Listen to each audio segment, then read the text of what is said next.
Have you ever come across a place that didn't exist? At least, not officially.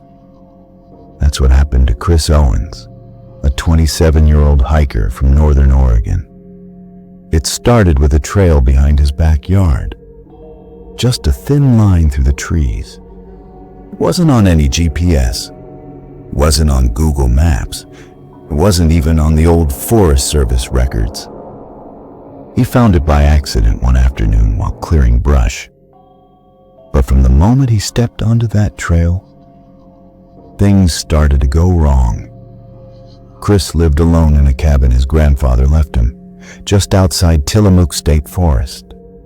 The place was peaceful, quiet. He worked remotely, had no neighbors for miles, and loved hiking. But that peace turned to paranoia after he found the trail. The first time he walked it, it seemed off. The trees grew closer together. The air felt thicker. And the further he went, the quieter it got. No birds, no insects. Just the sound of his boots crunching dead leaves. He followed the path about a mile in before finding something strange. 3 large stones arranged in a perfect triangle. On each one there was a carving, symbols he didn't recognize. They looked old, almost ancient, like something you'd see in Native American petroglyphs, but they didn't match anything from the local tribes. He snapped a photo, turned back, and didn't think much of it. Until that night. Around 2:14 a.m., his dog, Lenny, started barking like mad. Chris shot out of bed, grabbed his flashlight, and went outside. Nothing. No animals. No sounds. Just Lenny pacing and growling at the woods behind the house. The next morning, Chris checked the trail again. This time the triangle of stones was gone. Not disturbed, not moved, gone, like they were never there. He tried showing the photo he'd taken, but when he opened his phone, it was corrupted, all black. That night, the knocking began. 3 knocks, always 3. Always on the back wall of the cabin, closest to the forest. He'd rush outside, gun in hand. No one was there, but the footprints were.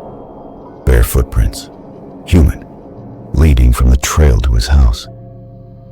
But here's the thing, they were small, like a child's, and they always stopped right at the door. Chris called the local sheriff, but they chalked it up to someone messing around. Told him not to worry. But Chris knew something was watching him. Over the next week, things escalated. Lights flickering, whispers in the trees. And Lenny stopped eating. He wouldn't go near the back door anymore. He'd just sit there, growling low, tail between his legs.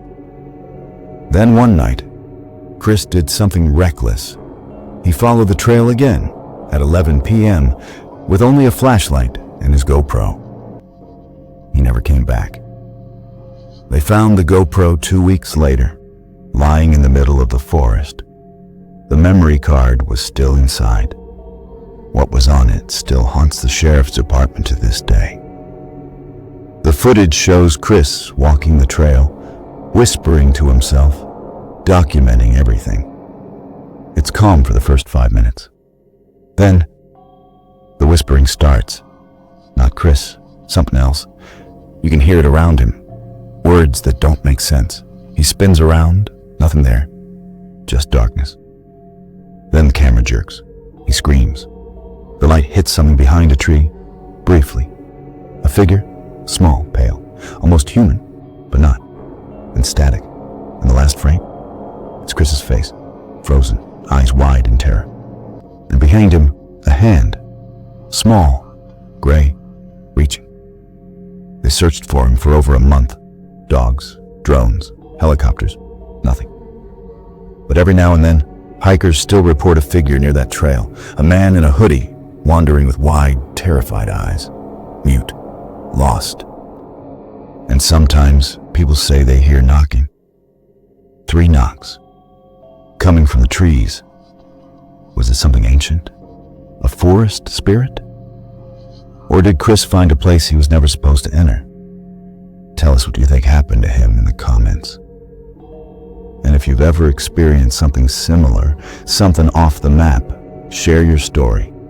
Make sure to subscribe to Ghost Story 2.0 for more real horror stories from the darkest corners of America.